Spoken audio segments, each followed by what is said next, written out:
Hello, good morning. Sa ano po, Matthew 3 verse 6. Saan po natin? Matthew 3 verse 6. Hindi na po. Matthew 3 verse 6. Sabay-sabay po nating basahin. Ready now, read. And were baptized of him in Jordan, confessing their sins. Let's pray. Dakilang Ama, maraming salamat po sa ipong kaloob sa amin na panibagong umaga, panibagong buhay, panibagong Sunday, Lord. Kayo po ay mapapurihan at maitas po ang inyong pangalan sa inyong pag-aaral ng salita. Linisin niyo po kayo, Panginoon, sa mga karumihan at mga kasalanan. Kayo po hindi karapat-dapat, pero kayo po, Lord God, ang maitaas sa aming kalagitnaan. Kuya aming dalangin sa pangalan ng iyong Panginoong Jesus. Amen. Amen. Balik na po tayo sa lesson natin. Yung series of lesson natin ngayon ay, alam niyo po ba yung ating lesson ngayon? Itong after I got saved.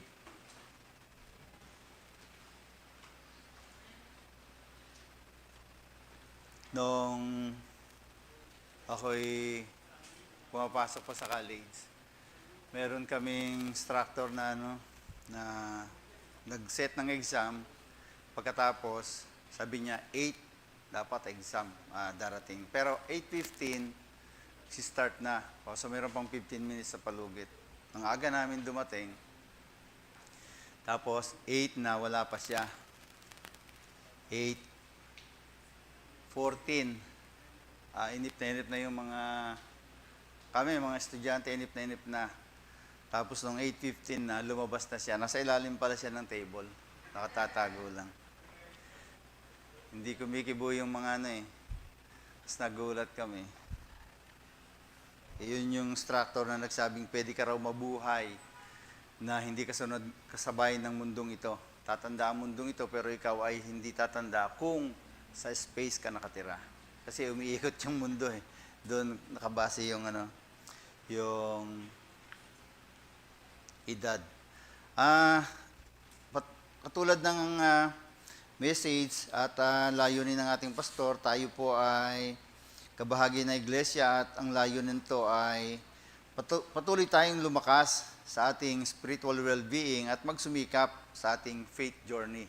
Yan po ang layunin. Kaya itong lessons na ito ay pinag-pray at inaasahan na magiging blessing sa ating buhay Kristiyano. Pagpatuloy tayong lumago. Ngayon, last 2 Sundays, ang buksan na natin is yung salvation, di po ba? So, alam natin na sa magitan ng biyaya ng Diyos tayo nangaligtas at meron din tayong assurance of salvation. Maraming talata sa Biblia ang nagbibigay ng katibayan na may katiyakan ng ating kaligtasan. At hindi ang mabuting gawa, kundi ang biyaya ng Diyos. Ngayon po ay dadako tayo sa water baptism. Water baptism. Ang isang ligtas ay sumusunod sa Panginoon at ang bautismo ay napakahalagang ordinansya ng church upang maging daan sa isang ligtas na sumunod sa Panginoon. Alam natin na ordinansa ng church ordinances ay dalawa lang, di ba? Yung baptism at saka Lord's Supper. Ngayon, dito sa page 1409 ng aking Bible, andito rin yung sabi diyan sa water baptism, number 1, ang tamang kandidato upang mabautismuhan.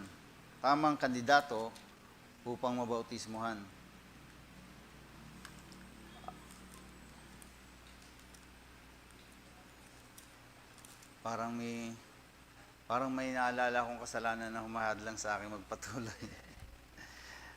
So, tamang kandidato upang mabautismuhan. Una, pagsisisi ng kasalanan. Dito sa Matthew 3:6, sinasabi dito na, and were baptized of him in Jordan, confessing their sin. Doon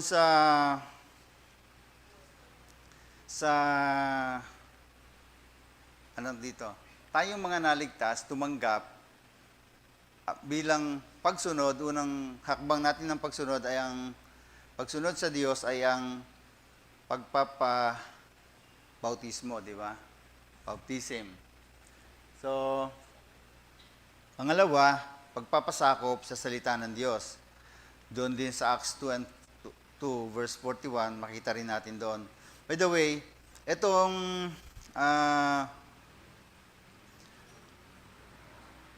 tayo ng mga naligtas tayo sa magitan ng una, repentance, di ba? Nakilala natin ang ating sarili na tayo makasalanan at tayo'y nakaranas ng repentance. And then, sabi nga dun sa kahulugan ng repent, it means a change of mind that results in a change of conduct. So, ang repentance is not merely sorrow. It involves a complete change of attitude regarding God and sin, and is often accompanied by a sense of sorrow and a corresponding change in conduct. Noong panahon namin, merong isang subject sa elementary na GMRC. Sino po ang umabot doon? GMRC, yan. Mga panahon na nakakalungkot nga lang at pinalitan ni Cory ng values. Yung GMRC ay good manners and right conduct. Tinutuwid ng guro sa eskwelahan ang pag-uugali ng tao. Tayo po, nung tayo ay mag-repent, ang ibig sabihin ng repent, change of mind that results in a change of conduct na bago yung ating ugali, no?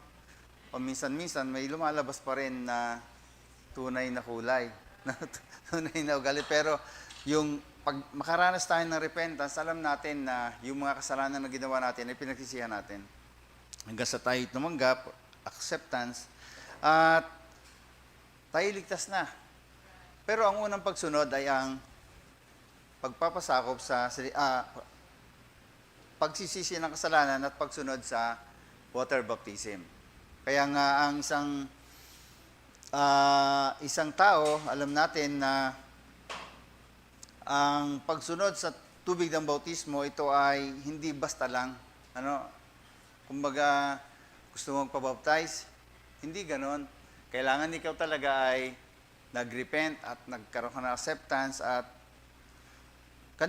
tamang kandidato ka para sa pagsunod sa tubig ng bautismo. Yung such repentance does not arise within man himself, but is the result of God's mercy in leading man to it. Hindi kusa lang natin ginawa. Sa totoo lang naman, ang haba na ng buhay natin nakaraan, pero wala naman tayong ganung nararanasan eh. Nagsisisi tayo, tapos balik ulit, di ba? Pero yung resulta ng habag ng Diyos sa atin, yun ang nagdala sa atin. Doon sa Romans 2:4, makita natin doon, Romans 2 verse 4, goodness of God leadeth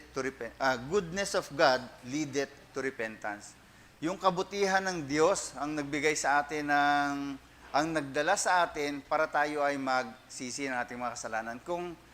Kung sarili lang natin ay babalik at babalik tayo, hindi natin maunawaan yung tunay na repentance. Di po ba? So yung kabutihan talaga ng Diyos ang naging dahilan kung bakit tayo ay nakaranas ng repentance at tayo ay umabot sa kaligtasan, kaya tayo ay tamang kandidato na sumunod sa tubig ng bautismo. Ano po? So, letter B is pagpapasakop sa salita ng Diyos.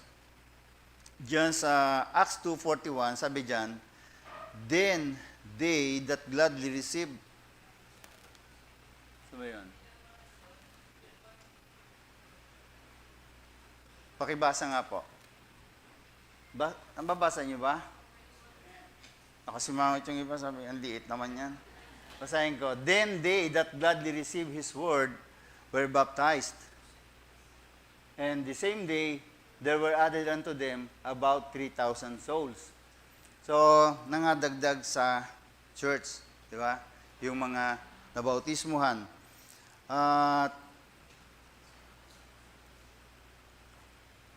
Hindi lamang basta natagdag yung mga nabautismuhan. Ito ay nakaranas talaga ng magsisisi ng kasalanan, tumanggap kay Kristo at doon sa kanilang ginawang pagsunod, nagpapakita ito ng kanilang pagpapasakop sa salita ng Diyos. Tayo din, hindi lamang tayo basta sumunod. Sa eskwelahan, kapag ikaw ay estudyante na isang eskwelahan, ano yung mga rules, regulations, panuntunan, magpapasakop ka doon pag ikaw ay nag-enroll. Pagka ikaw ay naligtas, tumanggap ka kay Kristo, papasakop ka sa salita ng Diyos, at isa itong water baptism para tayo ay magpakita ng ating pagsunod sa Diyos. Di po ba? So, sabi diyan, not because of apostles' doctrine. Alam natin na, kasi, noong ako'y mabautismuhan, hindi ko na matandaan yung nagbaptize sa akin. Pero, yun nga, tapos kung makatanggap, tapos napunta sa church, tapos napaliwanag, tapos sumunod ako, parang nasa isip ko, ako lang ha, hindi ko alam kung kayo ganun din. Parang nasa isip ko, para namang susunod ako dito, parang gagaya ko, parang masasaklawan nila yung aking panuntunan. Parang ganun di ba? Pero ang maliwanag doon ay nagpasakop sa salita ng Diyos. Kasi yun namang nagbaptize ay wala naman siyang salita na makapangyarihan, wala naman siyang sinasabi para ako'y sumunod, kundi ang sinasabi nila yung Word of God. So doon din tayo sumunod sa magitan ng pagpapasakop sa salita ng Diyos. Ngayon, kung makikita mo yung nagbaptize sa'yo o yung ginawang baptism, tapos pagpapatuloy mo sa church, habang nagpapatuloy ka, maiisip mo na ito ay ginagawa pa. Hindi dahil ito ay apostles' doctrine lang, hindi ito dahil sa panuntunan lamang ng church, bagkos ito'y nakalagay sa scriptures na noon pa man, ganito ang ginagawa. Diba? Kaya nga makikita natin dyan sa scripture na consistent talaga itong Bible. Kasi mula sa panahon ni John the Baptist, panahon ni Jesus Christ, panahon ng mga apostle, panahon hanggang sa umabot yung mga missionary sa England, sa US, hanggang sa atin, sa iba't ibang panig ng mundo, ganon ang ginagawa. So, pagpapasakop sa salita ng Diyos. Then, doon sa letter C, nabautismuhan ng mga ligtas. Doon sa letter C, Acts 2:47, praising God and having favor with all the people, and the Lord added to the church daily such as should be saved. So, dito po, makita natin yung pattern. Ganon din ang pattern. At kung paano tayo napabilang sa church, kasi dati naman ako, anong tawag doon? Anong tawag doon? Yung kumpil, di ba? Ako, nakumpilan ako sa Iglesia Sagrada ng Lahing Kayumangi, Rizalista. Rizalista. Ang Diyos namin si Rizal. Sabi nila, si Dr. Jose Rizal ang Jesus ng Pilipinas. Nakumpilan ako noon doon. Kaya, pag-usaping tungkol kay Rizal, ang dami kong alam dyan. Totoo lang. Nabanggit ko na sa inyo dati, di ba? Yung aming compilation ng Jose Rizal's Life, Works, and Writings, palagay ko, nandun pa sa library ng eskwelahan na pinasukan ko, baka tinabi nila dahil sa dami kong ginawa doon. Pero, nabautismahan ang mga ligtas, and the Lord added to the church daily such as should be saved. Bakit tayo narito ngayon, bakit tayo napabilang sa church? Dahil ito ay consistent pattern. No? Yung water baptism, hindi lang napadagdag ka basta sa church. So kaya nga, pinapaliwanag na para ikaw ay maging official member, special number, regular member ng church, ay dapat ikaw ay nabautismuhan, no? Nabautismuhan. So, kung saan ka nabaptize, doon ka member. Ngayon, kung lilipat ka ng ibang lugar o ibang church, pwede ka namang magpa-transfer. Tapos, kung kasalukuyan ka naghahanap ng church sa pagpapatuluyan, ito na yon. Yun na yung church na to. But, naalala ko nga noon hindi naman ako no? So, pagdating ko nga sa Area F yun, So, biyaya ng Diyos nagpatuloy. Sa number 2, so, alam na natin ang tamang kandidato sa bautismo, water baptism. And then, ang kahulugan ng baptism o ng bautismo.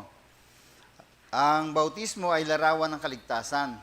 Ang bautismo ay larawan ng kaligtasan at inilalarawan nito na ang ebanghelyo si Jesus ay namatay, nilibing, at muling nabuhay para sa kaligtasan na may pangakong lalakad sa panibagong buhay kasama si Jesus. Personally ako, pagsunod ko sa water baptism, tapos marinig ko to, ang nasa isip ko, inilibing, ano to? Namatay. Namatay tayo sa kasalanan, inilibing. Paglalarawan no? Parang pag nilubog ka sa tubig, inilibing ka, tapos pag ahon mo, lakad ka sa panibagong buhay. 'Di ba? Parang yun ang payak na pagpapaliwanag ng paglalarawan ng bautismo. Hindi naman ito yung nagbibigay sa atin ng kaligtasan, pero sabi nga doon, inilibing at muling nabuhay para lumakad, muling mabuhay sa kaligtasan na may pangakong lalakad sa panibagong buhay kasama ni Jesus. Minsan, iba yung kasama natin. Kahapon piyesta sa barangay namin. Hindi naman kami nagpipiesta. Nagkataon lang na merong crew meal, kaya meron kaming ulam. Dumaan yung mga kabats ko ng elementary. Sila ang nakasama ko kahapon. Ibang usapan. Pero ibig sabihin, yung buhay natin bilang mananampalataya ay kay Kristo tayo, kasama ni Kristo. Di po ba? So, ang kahulugan ng bautismo, ang bautismo ay kapahayagan ng pagtalikod sa kasalanan. Sa Romans 6, chapter 6, verse 1 and 2, makita natin dyan. Basahin ko na lang po, no? Maliwanag po ba? Amen. So, what shall we say then? Shall we continue in sin that grace may abound? God forbid. How shall we that are dead to sin live any longer therein? Shall we continue in sin that grace may abound? Kung ang kasalanan ay nagge-generate ng grace o ng awa ng Diyos, should we encourage sin in order to cause more grace to be granted? Nakakatanggap ba tayo ng grace, ng abag ng awa ng Diyos dahil sa ating kasalanan? Hindi di po ba? So, hindi talaga dapat. God forbid. Yung bagay na ito na sinabi ni Apostle Paul ay nagsasuggest ng kasalanan ay hindi na natin dapat ipagpatuloy. Di po ba? How shall we that are dead to sin live any longer therein? Kaya nga patay na tayo sa kasalanan Yung isang taong patay, wala na yung magagawa. Di ba? Tayo tinuturing na patay sa kasalanan, kaya yun ang kahulugan ng bautismo. So, kung titingnan natin yung sinasabi rito, shall we continue in sin?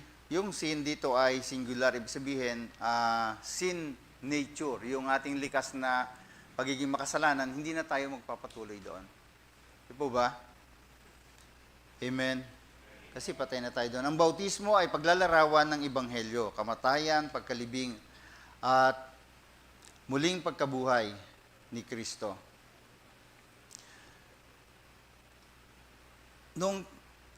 Simple explanation. Baptism joins the believer to Christ. Nung tayo ay nakipagkaisa, no? Nung ako'y umibig sa misis ko bago kami kasal, inibig ko na siya. Nung ako'y nagpakasal sa kanya, nag-join kami, pagpapahayag na ako'y sa kanya at siya'y sa akin lamang. Baptism. Baptism joins, parang kanta yun Baptism joins the believer to Christ. So, it is a reference to the work of the Holy Spirit at salvation.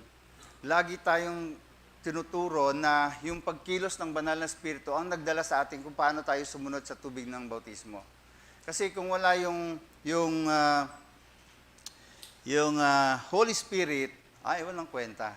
Hindi tunay yung kahulugan nun. Di po ba? So, lagi sinasabi dito, this is a reference to the work of the Holy Spirit at salvation. Yung banal na Espiritu naman talaga ang kumilos para sa kaligtasan natin. So, meron pang dito, sabi rito, water baptism symbolizes this union.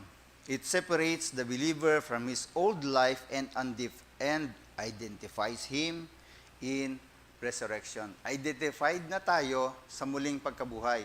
Yung ating buhay, bagong buhay, identified tayo sa resurrection ni Kristo. Kaya nga meron tayong tagumpay, meron tayong victory dahil sa kay Kristo. So, with new life in Christ.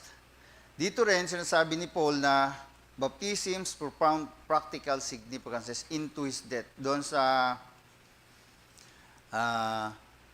sabi rito, know ye not that so many of us were baptized into Jesus Christ, were baptized into his death. Hanggang sa, into his death, we were identified with all Christ accomplished. His death forever broke sin control over us. So, yun po ang maliwanag doon. Yung pagkamatay ni Kristo ang nagbigay sa atin ng kalayaan para huwag na tayong kontrolin ng kasalanan. Amen. So, ang bautismo ay paglalarawan ng Ebanghelyo at ang bautismo ay paglubog sa tubig upang isalarawan ang Ebanghelyo ni Kristo. Katulad ng nabanggit natin, first step of faith ay sa pagbautismo. So, dito po sa number 3, ang karapatan ng bautismo. Parang ito ay the authority of John the Baptist. Sa John 1:6, alam natin na sa John 1:6, John 1:6, there was a man sent from God whose name was John. Dali lang po. Ano po to? Ang authority ni John the Baptist ay, alam natin na galing sa Diyos. Galing sa Diyos, hindi basta lang. Sa conception pa lamang ni John nung pinagbuntis siya kilala niyo si Elizabeth? Sawa ni Zacarias? Sino ba ang pinsan niya, Jesus Christ, si Mary at si Elizabeth, magpinsan? Pinsang buo? Diba? Hindi ordinary yung pagkapanganak niya. Kaya nga sabi dito, there was a man sent from God whose name was John. So meron talaga siyang kanyang papel o meron talaga siyang, sabi doon ay, divine calling and mission. Hindi basta ipinanganak lang. Hindi katulad natin noon na walang kabuluhan natin buhay. Pero nung tayo mga ligtas, meron na rin tayong kabuluhan. Pero yung sa pag-conception pa lang ni John the Baptist, maliwanag doon na ang Diyos talaga ang kumilos sa kanya at meron siyang layunin talaga. Mayroong divine calling and mission. So, it is divine missions to fulfill the purpose. May layunin talaga. And then,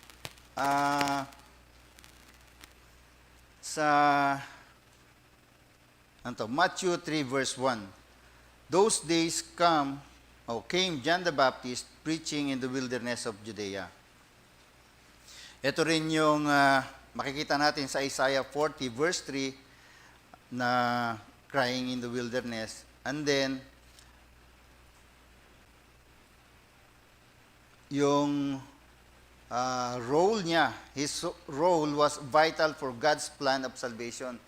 Inihandain, sabi nga para linisin yung daraanan ng Panginoon Diyos. Yung nagawang papel ni John the Baptist ay tayo ay bunga nung kanyang mission na yung purpose niya. Di po ba? So yung God's plan of salvation, tayo rin na naririto ngayon, mananampalataya, ay bahagi nito at hanggang sa ma-accomplish, ma-fulfill ang kalooban ng Diyos. So, hindi basta lang nagbabaptize, Marami nga doon na, marami na rin tayong narinig na nagpabaptize sa ibang hindi authorized, di ba?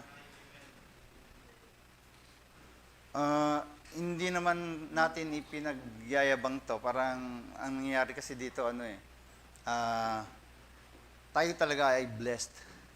we are happy to be Baptist, di ba? Blessed tayo kasi alam natin yung doctrine, alam natin yung sinasabi ng Scripture, alam natin yung authority, at tayo mismo ay bahagi ng kanyang, para sabi nga ni Pastor Recto, I am a saved Christian, born again believer, Baptist brand. Hindi yan kasama yan. Parang nagyayabang. Pero ibig sabihin, alam natin yung authority ni John the Baptist, di ba? Pinag-usapan natin is water baptism. Kaya doon po sa letter B, ang Panginoon ay nagpasakop sa authority ni John the Baptist upang bautismuhan. Matthew 3:13-15. Then cometh Jesus from Galilee to Jordan unto John, to be baptized of him. But John forbade him, saying, I have need to be baptized of thee, and comest thou to me? And Jesus answering said unto him, Suffer it to be so now, for thus it becometh us to fulfill all righteousness. Then he suffered him. Sa Gospel, sa Book of the Gospels, itong Matthew, Mark, Luke, John, dito makikita natin lagi yung verification of identifying faithful duties. Yung duty ni John the Baptist ay ginanap niya, ginawa niya. Kaya nga si Jesus mismo ay sumunod sa kanya. Ayaw nga niyang di ba? Ayaw nga niyang bautismuhan, parang hesitant siya na bautismuhan. Pero sabi ni Jesus, suffer it to be so now, for thus it becometh us to fulfill all righteousness. So, ang pagbabautismo ay pagpapasakop sa authority, ito ay fulfillment din ng katuwiran. So, napakahalaga po na alam natin ang kahulugan ng water baptism. Amen? Mula sa mga nabautismo ni John the Baptist, tinawag ni Jesus ang mga alagad upang itayo ang church. Totoo naman maliwanag na napundar ang church dahil merong mga nabautismuhan ni John the Baptist. At alam natin na si Jesus mismo ang nagpundar ng iglesia, ng church, at tayo sa pagpapatuloy ng panahon hanggang sa iabot sa atin ng kaligtasan, tayo ngayon ay nandito sa church dahil sa bahagi tayo ng fulfillment of all righteousness. Hanggang sa magpatuloy tayo sa biyaya ng Diyos, ay kailangan talaga nating magpatuloy kasi yung mga hindi pa naliligtas ay kailangan nating abutin. At ito rin po ang paraan, ito rin po ang pattern. So, mula sa mga nabautismo ni John the Baptist, tinawag ni Jesus ang mga alagad upang itayo ang church. At yung mga sumunod sa tubig ng bautismo ay alam natin na nagpapatuloy, at silang mga missionary noon, umabot ng mga unbeliever hanggang sa makaabot sa atin. Hanggang sa maabot si pastor, tapos abutin tayo ni pastor at tayo nagpapatuloy ngayon. Di po ba? So maraming mga manggagawa na yun din ang naging kaparaanan upang tayo ay naririto ngayon at papatuloy. Amen? So, sa Acts 1 verses 21 to 22, sabi dyan, Acts 1. Yun. Sabi doon, wherefore of these men which have accompanied with us all the time that the Lord Jesus went in and out among us, beginning from the baptism of John,